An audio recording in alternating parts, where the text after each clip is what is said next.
sharing by Deaconess Ching Li on the values to be whole.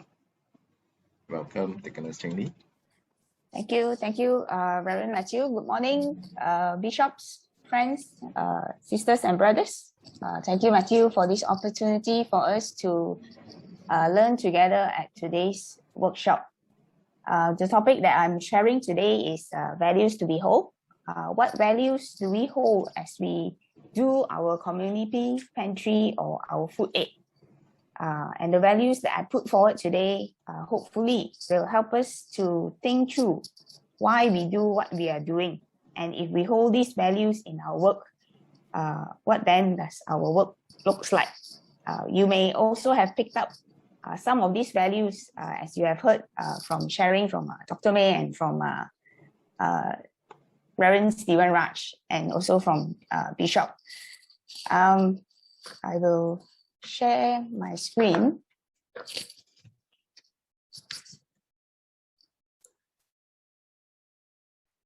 Hope that is clear for everybody. Yep. Okay. Yes. Yeah, I believe the values that we hold needs to be centered on the second part of our Lord's greatest commandment to us, that is to love our neighbors as ourselves. Here you can see there are about 6 values. Your team can add on where you see fit. Most of these values I've adapted it from Christian Aid UK. The first one, love and solidarity.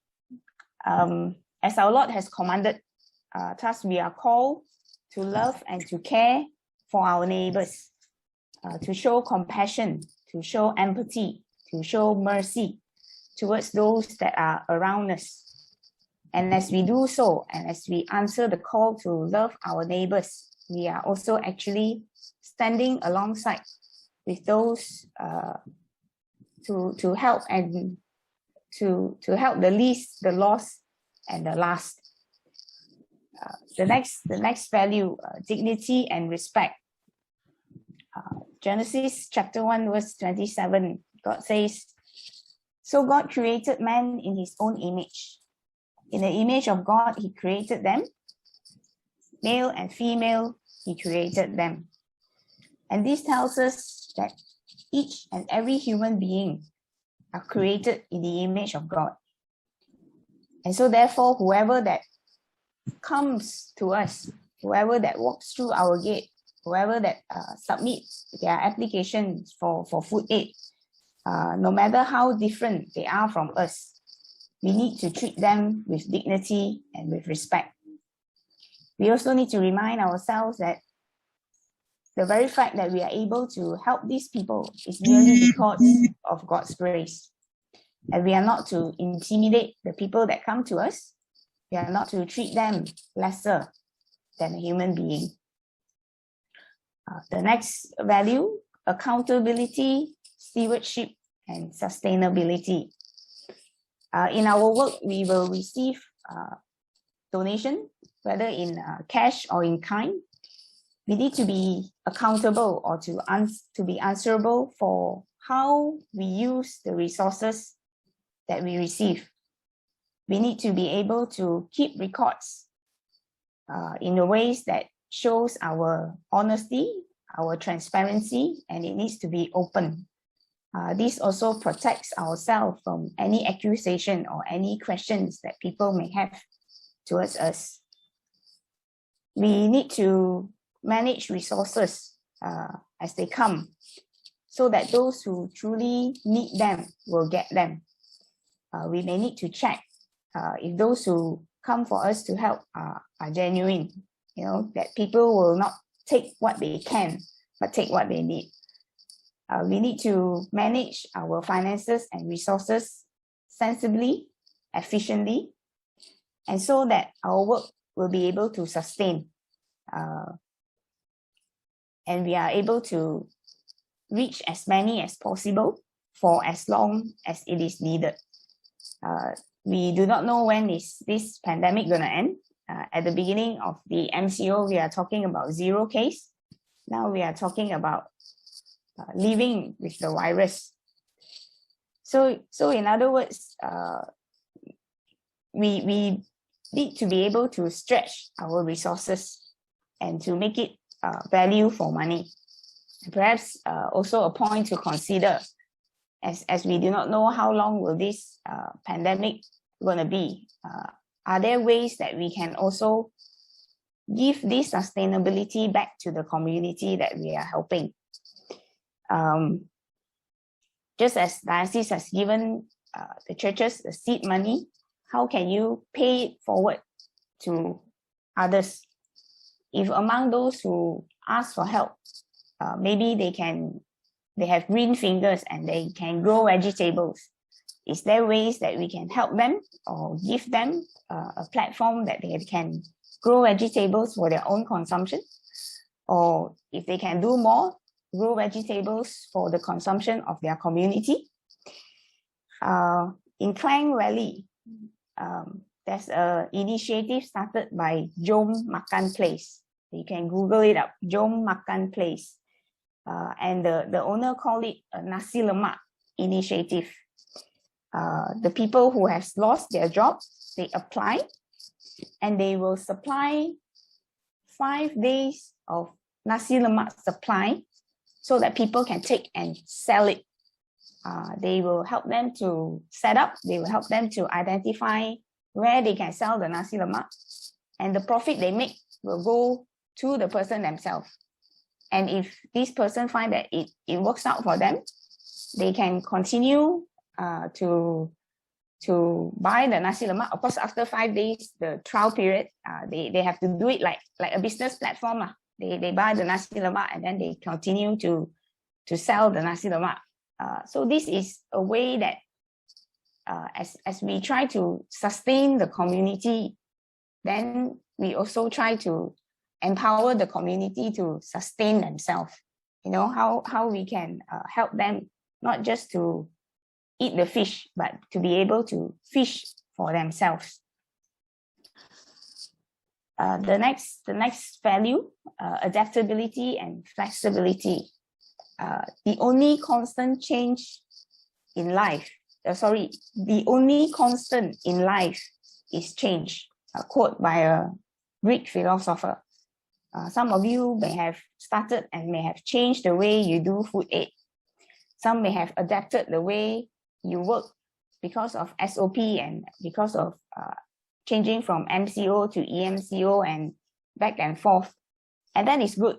That is what we need to be able to be adapt and to be flexible through this pandemic. You know, if something doesn't work, it's okay. It's okay lah. You know, you don't need to die for something that doesn't work. Okay, if we make mistake, it's okay. Learn from it and explore other ways to continue to do our good work. Cooperation and partnership. Teamwork is very important. We know that without a team, we cannot do what we are doing, and we cannot do everything ourselves. And I believe that this extends outside of our team.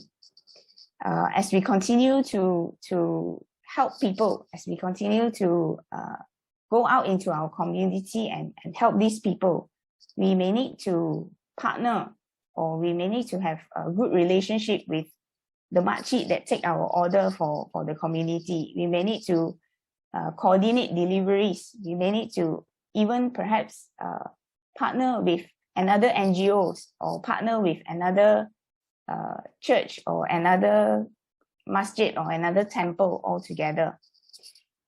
We may also need to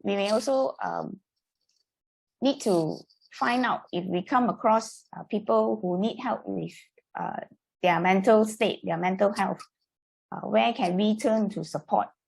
If the community we are helping are tested positive for COVID, where can we go for help? You know, what are the resources or the places where they can go for quarantine, or are there organizations that can help to coordinate to send these people to the quarantine center or to the hospital? So this cooperation and partnership, it also involves networking with other people outside of our church and of our team. And finally, equity and justice. I believe this COVID pandemic has magnified and has highlighted the gap between the rich and the poor. How can there be people, millions of people starving to death, but few individuals can afford to fly to the space?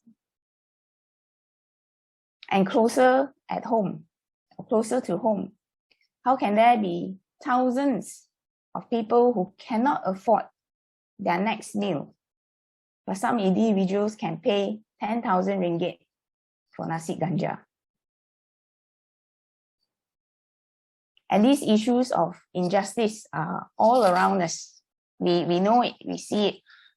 But what we are trying to do, of course, we are not trying to so much close the gap.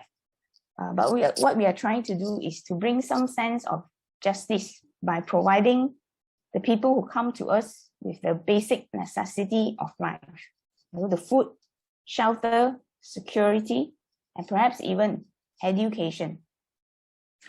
And we also need to understand and to give people what they need.